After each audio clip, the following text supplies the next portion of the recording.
shivers down your spine? A story that defies logic, challenges everything we think we know about life and death? Today, we're diving into one of those stories. It's a tale of a woman who faced the ultimate betrayal, a horror straight out of a nightmare, and yet somehow she survived. This is the story of a woman they tried to bury alive, but the ground itself seemed to refuse her. Our story begins in a small, tight-knit village nestled in the Russian countryside in the late 19th century. Life was simple, dictated by the seasons and ancient traditions. In this village lived a young woman named Rufina. She was known for her vibrant spirit and kindness, but her life took a dark turn. One sweltering summer day, Rufina suddenly fell ill. Her body grew rigid, her breathing shallow, until finally she was declared dead by the local physician. Her family and the entire village were plunged into grief. A funeral was hastily arranged, as was the custom in the intense summer heat. They laid Rufina in a simple wooden coffin, her hands crossed over her chest. The procession to the village cemetery was a somber affair, filled with tears and whispered prayers. They lowered her into the earth, shoveling dirt over the coffin, sealing her fate, or so they thought. But this wasn't the end of Rufina's story. It was just the beginning of a terrifying ordeal. That night, a storm raged, mirroring the turmoil that was about to unfold. Inside her dark earthen prison, something incredible happened. Rufina woke up. Imagine the sheer, mind-numbing terror. Darkness. The suffocating smell of pine and damp earth. The crushing weight of the soil above. She screamed. She clawed at the lid of the coffin, her nails splintering against the rough wood. But her cries were swallowed by the 6 feet of dirt that separated her from the world of the living. Her air was running out, her hope dwindling with every desperate gasp. Meanwhile, back in the village, a strange unease had settled. That very night, several villagers reported having the same vivid, disturbing dream. They dreamt of Rufina, not peaceful in her final rest, but alive, screaming and clawing from within her grave. They saw her eyes wide with terror, begging for help. At first, they dismissed it as a manifestation of their shared grief. But when they gathered at the market the next morning and discovered they had all dreamt the same impossible dream, a chilling realization began to dawn. Was it just a coincidence? A collective hallucination born from sorrow? Or was it something more?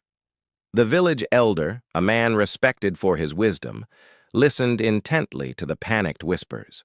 The dream was too specific, too widespread to be ignored. Torn between logic and a growing sense of dread, he made a decision that would forever alter the history of their village. He gathered a group of men, armed them with shovels, and told them, "We're going back to the cemetery. We have to be sure." The group of men hurried to the graveyard, their hearts pounding in their chests. The ground over Rufina's grave was still fresh, disturbed only by the previous night's rain. They began to dig, their shovels slicing through the wet earth. Every scoop of dirt felt heavy with anticipation and fear. What would they find? A peaceful corpse, confirming their fears were just a product of overactive imaginations. Or something else. The sound of their shovels hitting wood echoed through the silent cemetery. They had reached the coffin. With trembling hands, they pried open the lid. The sight that greeted them would haunt their nightmares for the rest of their lives. Rufina was not lying peacefully as they had left her. Her body was contorted, her dress torn. The inside of the coffin lid was covered in scratches, the wood splintered and stained with blood from her fingertips. She had been alive. She had fought for her life in that suffocating darkness. But tragically, they were too late. The fight had exhausted her, and the lack of air had finally claimed her. The village was thrown into a state of shock and profound guilt. They had buried one of their own alive. The doctor who had declared her dead was ostracized, his reputation shattered. He had mistaken a rare condition, a cataleptic fit that mimics death, for the real thing. But the story doesn't end with this tragedy. It took on a life of its own, evolving into a legend passed down through generations. As the years went by, the story began to change. People started saying that when the villagers dug her up, she was still breathing, gasping for air. They embellished the tale, claiming she lived for many more years, a living ghost, a constant reminder of the thin veil between life and death. The legend grew even more fantastical.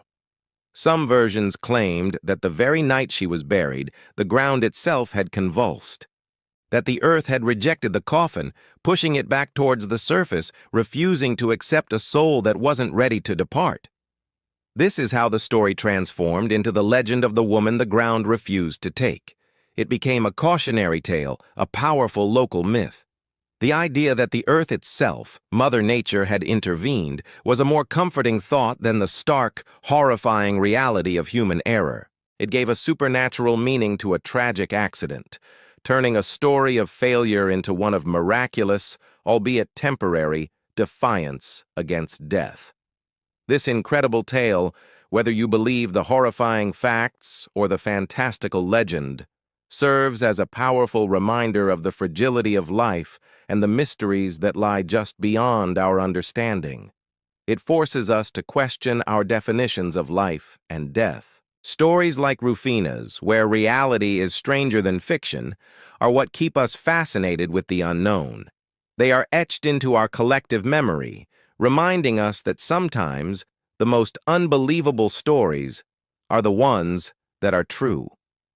Thank you so much for joining me on this journey into a truly chilling piece of history. What do you think happened? Do you believe in the legend or the tragic reality? Let me know in the comments below. And if you enjoy stories that explore the mysterious and the unbelievable, make sure to hit that like button and subscribe for more. We'll see you in the next video. Hello everyone, and welcome back to our channel, where we explore the most astonishing stories from history and beyond. Today, we're diving into a tale that blurs the lines between reality and the supernatural, a story of betrayal, terror, and inexplicable survival. It's the chilling account of a man who pushed a woman into a raging fire, only to watch in horror as she walked out completely unburned. The story begins in the late 19th century, in a small, isolated village nestled deep in the mountains. Our main characters are a young couple, Ethan and Alara. Ethan was a man known for his ambition and a simmering jealousy that often got the better of him. Alara, on the other hand, was beloved by the villagers. She was gentle, kind, and possessed an almost ethereal beauty. But what truly set her apart was her deep connection to nature. She knew every herb, every flower, and seemed to have an intuitive understanding of the old ways and folklore that the rest of the village had started to forget. Their love story began like a fairy tale. Ethan was captivated by Alara's spirit, and she was drawn to his passionate nature. They married young, and for a time, they were happy. However, as the years passed, a shadow began to grow over their home. Ethan's ambition curdled into resentment. He saw the respect and affection the villagers had for Alara not as a blessing, but as a threat to his own standing. He grew paranoid, believing that her knowledge of ancient traditions was something more sinister. He started whispering to others that Alara's wisdom wasn't natural, that it was a dark art. The village was going through a difficult time. A long drought had plagued their lands, crops were failing, and a sense of desperation was setting in. In times of hardship, people often look for someone to blame, and Ethan, driven by his festering jealousy, knew exactly where to point the finger. He began to plant seeds of doubt about his own wife. He twisted her knowledge of herbal remedies into claims of potion making, and her quiet, observant nature into proof of secret rituals. His whispers found fertile ground in the villagers' fear. The tension in the village reached a breaking point during the annual harvest festival. Traditionally, a massive bonfire was lit in the center of the village square to celebrate the end of the harvest. and to offer thanks for the bounty of the earth. But this year, with the harvest so poor, the fire felt less like a celebration and more like a desperate plea.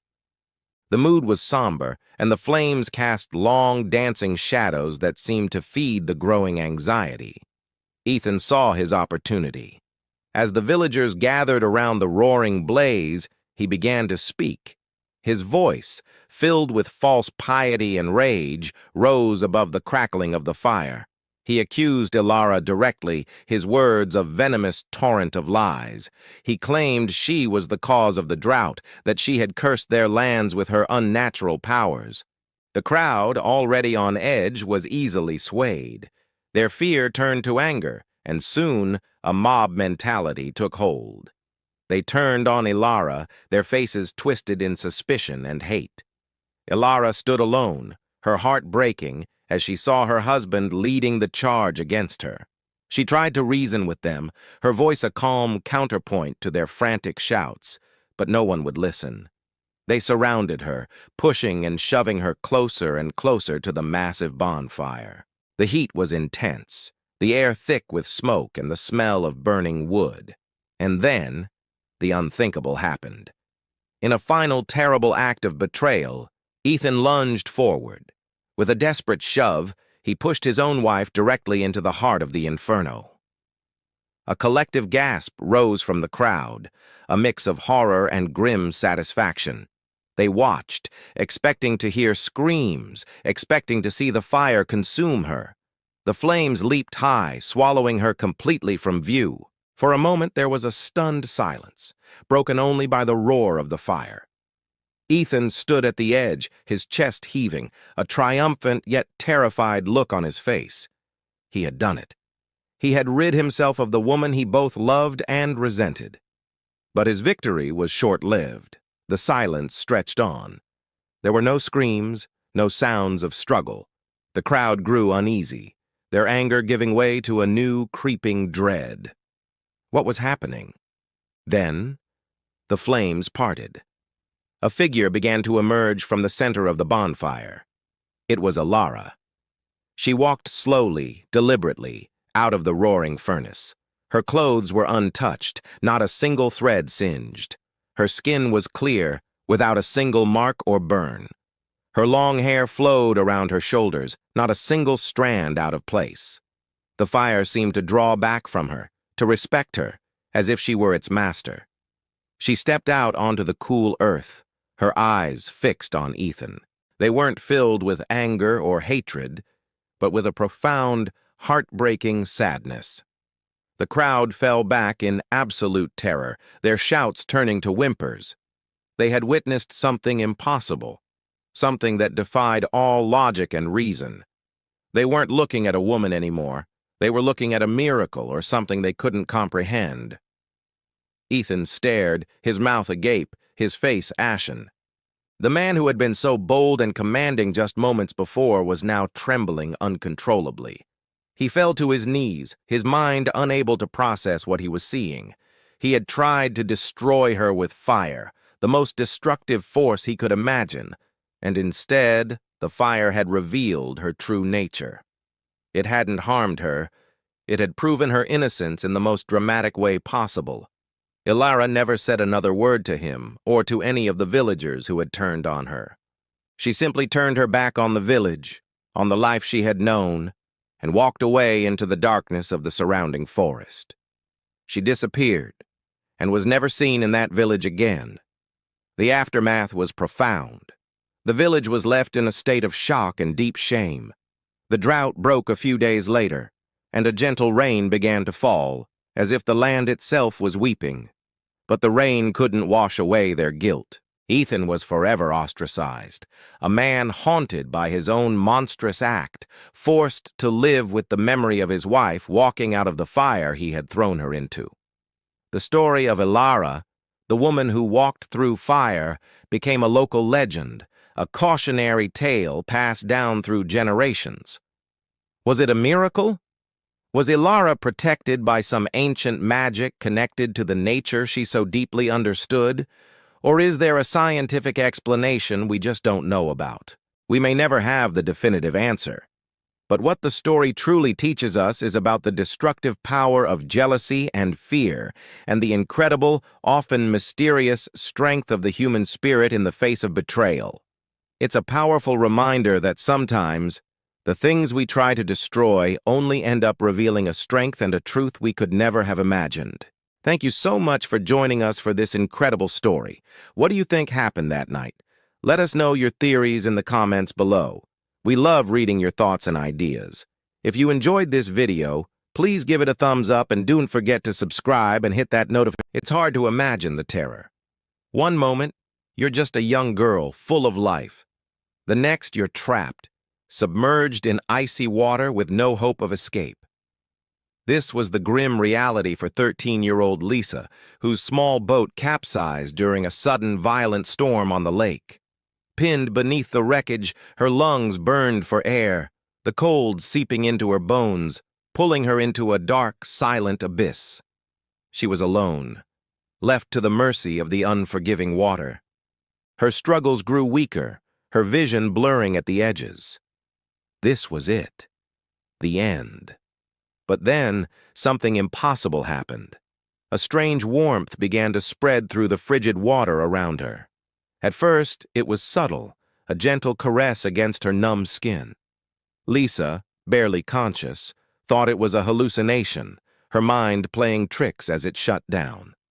The warmth intensified, growing from a comforting heat to something almost active. Tiny bubbles started to form on the submerged hull of the boat, clinging to her clothes, rising around her face like a strange underwater effervescence. She blinked, her mind struggling to process what was happening.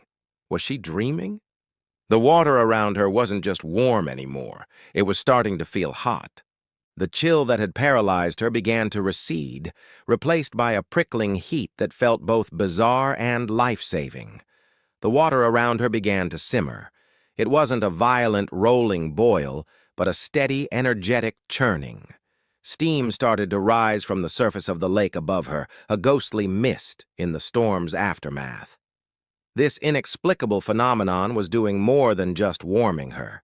It was fundamentally changing her situation. The intense heat was causing the wooden parts of the overturned boat to expand and warp. With a series of groans and creaks, the very structure that had trapped her began to shift. The pressure on her leg lessened, just slightly, but it was enough. Summoning a final, desperate burst of adrenaline fueled by the sheer strangeness of it all, Lisa twisted her body.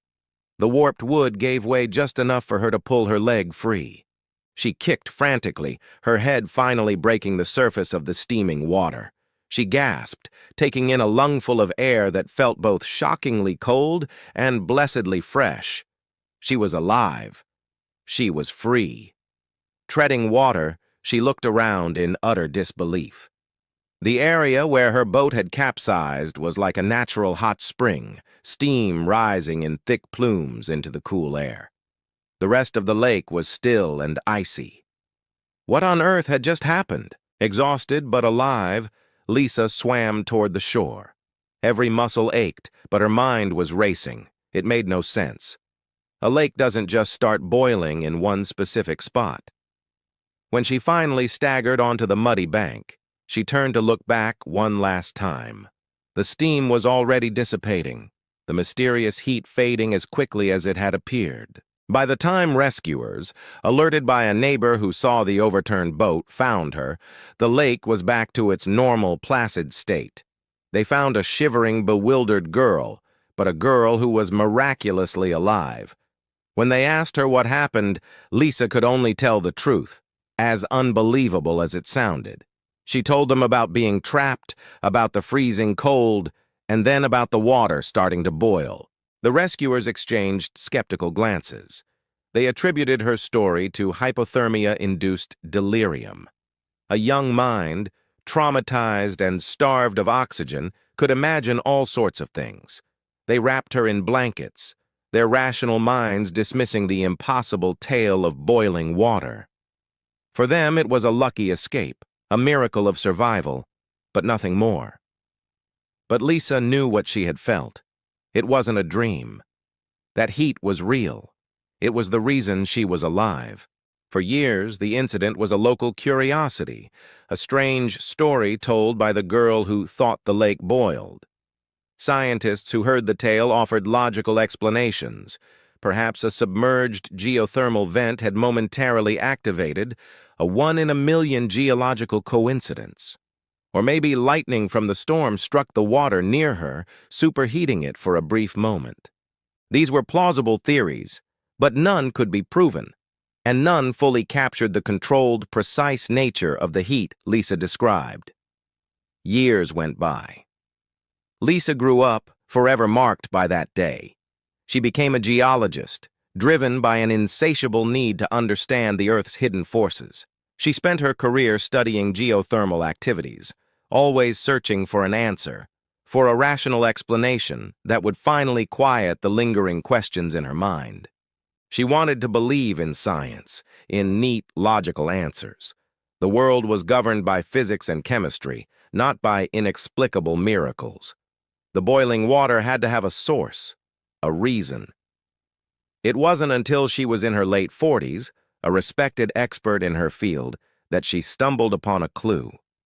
While researching obscure historical records for a project, she found a collection of local legends from her own hometown, dating back centuries. One story in particular made her blood run cold.